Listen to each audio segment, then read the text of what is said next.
Silayas nga kayo sa harapan ko. Mga inutil na ito, ang baho-baho nyo. Sir Nardo, parang awa nyo na. Ibigay nyo na sana ang kulang sa sinahod ko nung nakaraang linggo pa. Wala na kaming makain. Nagugutom na mga wala akong pakialam sa problema mo, Karding. Gawan mo ng paraan kung paano makakakain ng apo mong matakaw. Ganong sinasabi mong may kulang pa sa sinahod mo, ha? Eh di ba may utang ka pa sa akin? Kinaltas ko ang utang mo sa sahod mo. Wala naman po akong utang, Sir Nardo. Anong wala? Hibang ka na ba?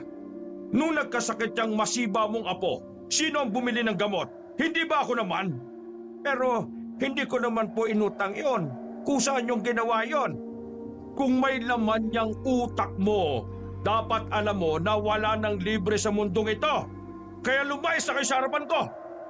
Dahil mula na magtrabaho ka rito sa sagingan ko, nagkandal leche-leche na ang sales ko sa market.